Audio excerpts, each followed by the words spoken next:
Coming up this week, a charge has been laid in the death of Trina Hunt. Local reaction to the tariffs that are now on hold. Tzeachten First Nation reacquires a large parcel of land. And Alex, in sports? Well, if you can't play hockey, how about ringette? That's a good idea. And Cari, is that Arctic outflow actually going to last? Well, Don, depending on what you consider cold, yes, it's going to stick around for a little bit, and it is winter, so we can expect that.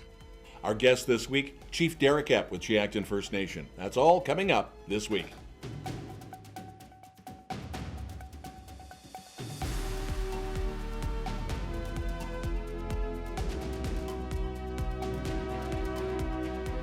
Crown has approved one count of indignity to human remains against 52-year-old Ian Hunt. This charge occurs when a person neglects to perform their legal duty to bury a human body, a dead human body, or if a person interferes in an improper, indecent, or undignified way with human remains. Now, Mr. Hunt was the husband of Trina Hunt. She went missing in Port Moody in 2021. Her body was later found near Hope. In light of recent U.S. tariffs, which are, by the way, now suspended for 30 days, Chilliwack Economic Resource Network, which includes the Chamber of Commerce, the Partners Corporation, Tourism Chilliwack, Stalo Community Futures South Fraser, the BIA, and the city, released a statement on Monday, quote, "Unraveling this partnership with the Americans will have consequences that neither Canada or the U.S. can afford." The statement was released before President Trump suspended those tariffs for 30 days. The controversy over St. Demetrius Ukrainian Orthodox Church in Chilliwack has progressed. chillTV has learned that the building has been sold. Social media reporting that two faith organizations have put offers on the building, so the property will remain as a place of worship. Now, there's been a long-running controversy that other parties wanted to buy the church for redevelopment. In the wake of recent footage from the group Animal Justice, a Chilliwack pig slaughterhouse has been sanctioned by the BC Ministry of Agriculture and Food. After reviewing video files that were secretly recorded by a whistleblower inside Johnson's Packers, the ministry issued a prohibition notice under the Food Safety Act regarding the slaughterhouse and their use of electric prods and the handling of animals. It's also been given a formal warning in writing.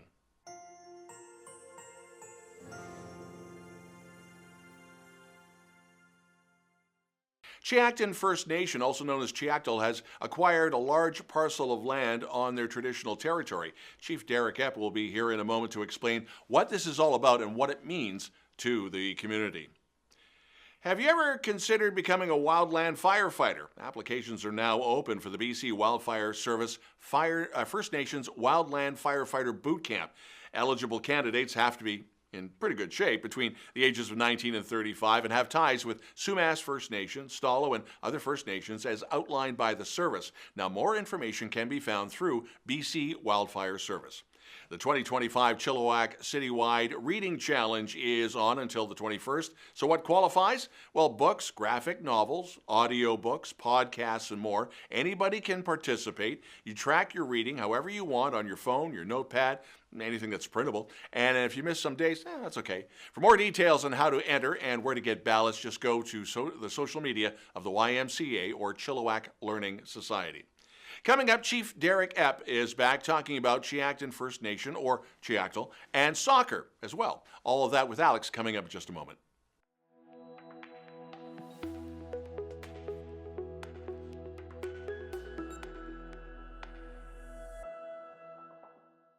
This week continues with Chief Derek Epp of Tzeachten First Nation, and the traditional name you're going back to, Tzeachten? Correct. And what's the reasoning for this?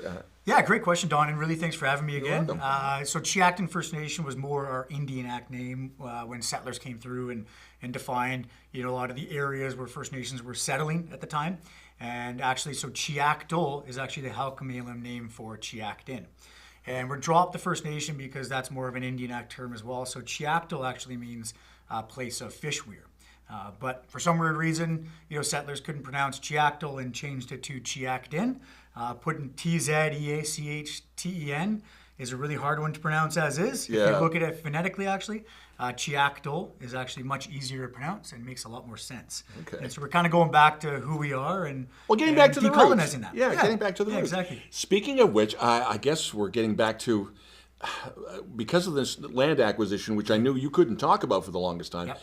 is that a reacquisition or how is this working? So it's it was part of our traditional territory, but it was a willing seller, willing buyer deal. So it took a couple years negotiating the deal with the family and making sure that it was an amicable deal, and really it was about ensuring that we can plan for the long-term benefits of our membership, because a lot of factors go into my job and my role.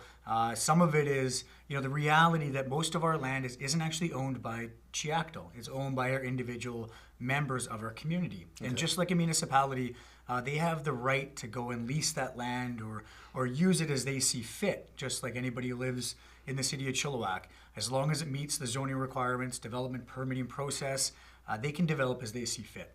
But what that doesn't do is it doesn't enable us to really plan for all of our members' needs and really planning for that. We use a term called Tomyuk. It's planning for the 7 generations ahead of us. So really doing this has enabled us to accomplish a lot of things. And really, if you look at a lot of First Nations across, the country, really, a lot of what we've been having to do is just catch up, on little things that a lot of people take for granted, like sidewalks, crosswalks, lighting on the roads, and really the critical infrastructure that most people just don't really think of when you're living in the city, and that's something that we've had to catch up on, and most First Nations are trying to close their own infrastructure gap. And how do you do that?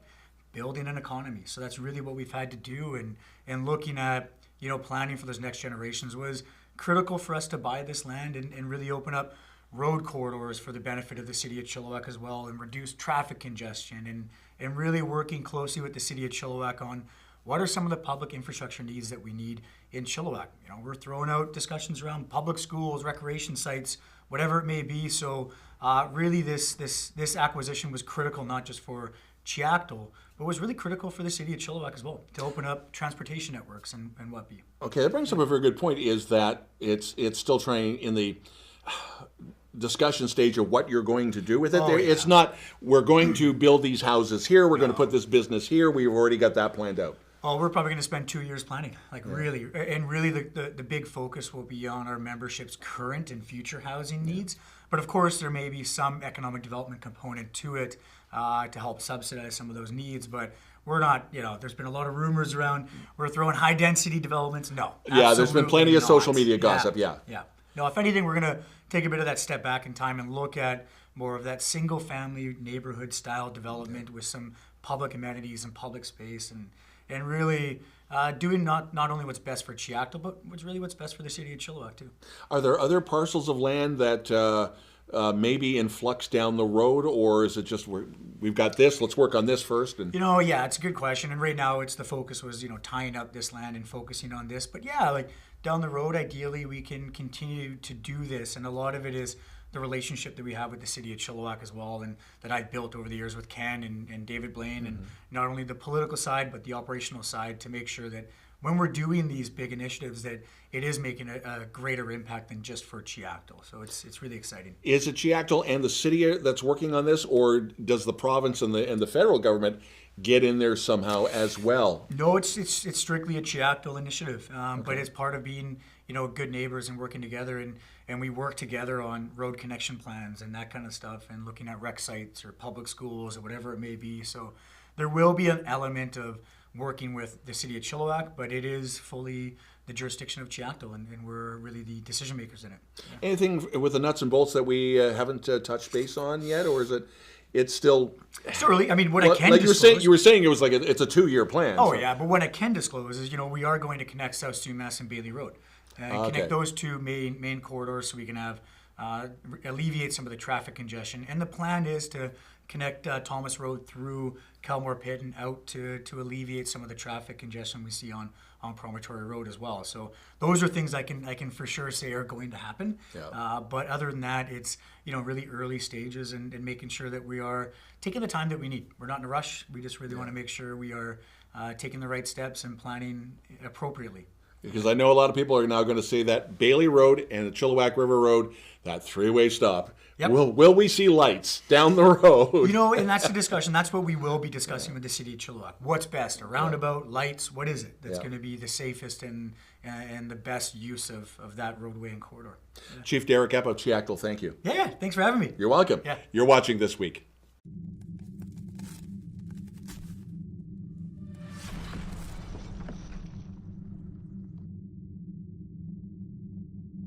Hello, Chilliwack. Let's talk some sports. Starting on the slopes, where a 3rd and 4th place finish for Cultus Lake's Reese Howden last weekend at the FIS event in Switzerland.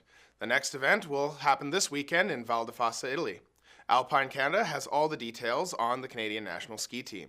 Now, have your kids ever thought about trying ringette? Because they really should. It's an exciting, fast-paced game that's perfect for both boys and girls who enjoy being active and having fun on the ice. If they're curious about giving it a try, there's a Come and Try Ringette event happening on February 17th at the Sardis Sports Complex. Most equipment will be available to borrow, so all they need to bring is their enthusiasm. Now over to the pitch, where Tzeachten FC has been gearing up for the season. Even though it is too cold to be on the pitch this week, Chief Derek Epp will be back in a moment to talk TFC soccer. Now over to the Cascades. A busy weekend where the men's basketball, 5 players made double digits in points as the Cascades handled their business with UNBC, winning 94-65 Saturday night in Prince George. The Cascades moved to 9-9 on the season, while the Timberwolves sit at 1-15. The Cascades have a bye next weekend. And the women's force of a basketball team, led by Bernie Leda and Maddie Gobet, drove the Cascades in points to help secure their second win, 77-51, over the UNBC Saturday night in Prince George. The Cascades secure 13-5 on the season, while the Timberwolves are now 4-12. Like the men's team, the women's also have a bye next weekend. And in women's volleyball, a strong attack from Mandy Feist helped the Cascades get a 3-1 win over the University of Regina Cougars last Saturday night in Regina. The win now has the Cascades at 14-2, while the Cougars are 4-14. They have a home and home series this week against Trinity Western. Now, the Chilliwack Jets Junior A Prospects Camp for 2025-26 season is the perfect opportunity for aspiring athletes born between 2005 and 2009 to showcase their skills and compete for a spot on our team. Taking place at the Sardis Sports Complex on April 19th, this 3-day event promises intense on-ice action, valuable feedback, and a chance to connect with fellow players and coaches. Space is limited, so be sure to register as soon as you can. And with 1 game left in the regular season this Saturday, the high-flying Jets have put quite an amazing regular season together.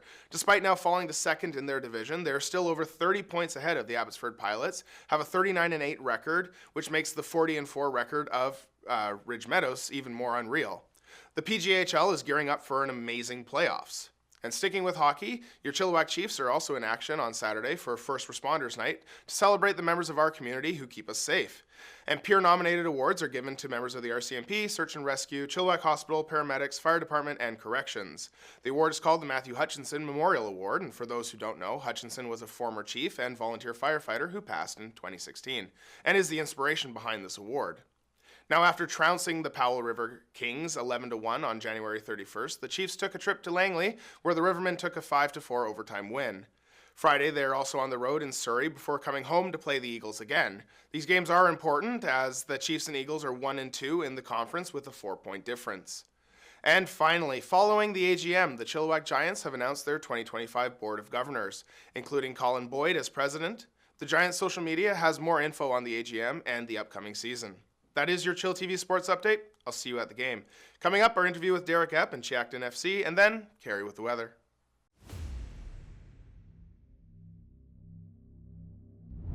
All right, now, most of us Canadians know that hockey and lacrosse are our 2 national sports, but the most played sport in Canada is still soccer. So we figured we'd have Chief Derek Epp in to talk a little bit about Tzeachten FC, one of our local soccer clubs. So. Yeah, thanks, Alex. I think things are going great. The soccer clubs, we're busy. We keep growing every year. We're at over 1,000 players now. We have, I think, 7 or 8 adult teams in now.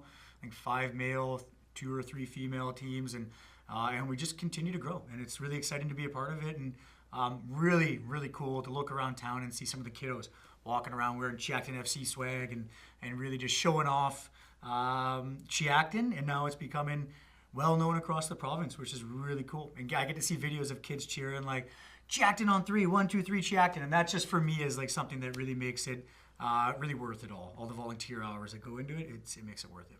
Oh, for sure. Yeah. So when did the club start? We're in our official second year. We're in our coming into our second spring season. So it's for 2 years in.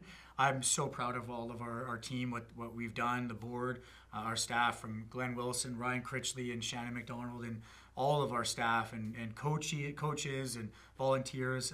It really does take a mass amount of work to make a soccer club like this a reality, and really ensure that, you know, we're doing everything we can to make sure we're meeting the various needs of all of our kiddos and families so that there's no barriers to sport.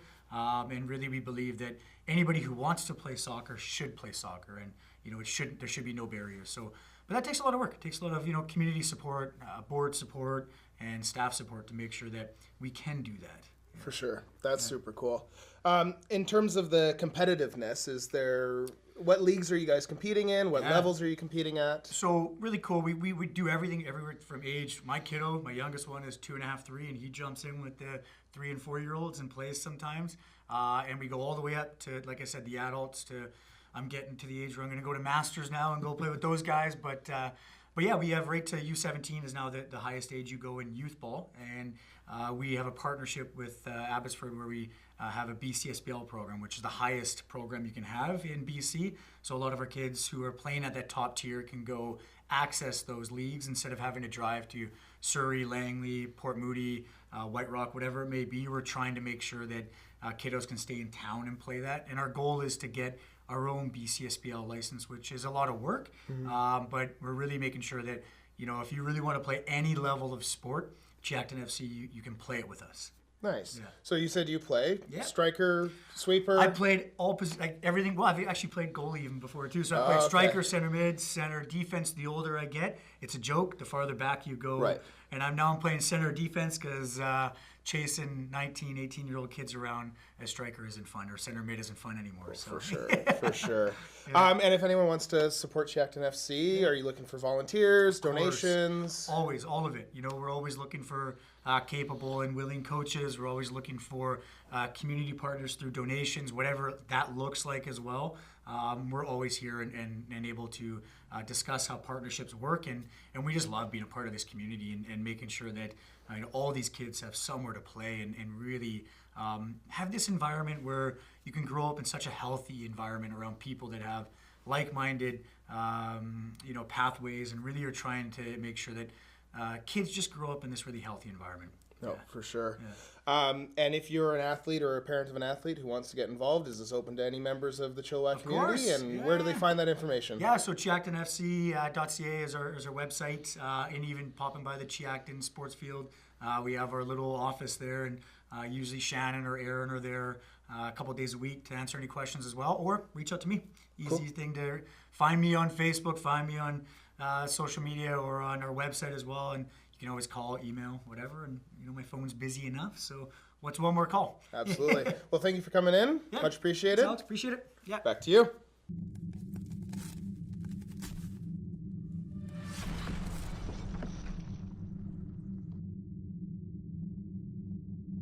Chill TV weekend weather. So, Cari, how long is this Arctic chill going to last? Our weather this weekend? Saturday, we have another chance of some flurries. Temperatures getting up to about 2, but with the wind chill, it's still going to feel quite cold. Sunday, sun and cloud, which will be nice, and it's going to continue that way until Monday and Tuesday. Things are going to get a little chilly at night, though, down to -8, which is quite cold. And then things will change again on Wednesday, when in the afternoon, we have a 60% chance of more flurries starting and continuing on into the evening, and perhaps Thursday and Friday as well. Here's a fun fact for you. February's full moon is on the 12th, although sometimes February doesn't have a full moon at all. This is called a black moon, and it is an astronomical anomaly that happens about every 19 years. Back to you, Don. Thanks, Cari, and thank you for watching. If you have a local news story you'd like us to report on, you can always send us a note to news@chilltv.ca. Thanks for watching. Have a great weekend. I'm Don Lehn.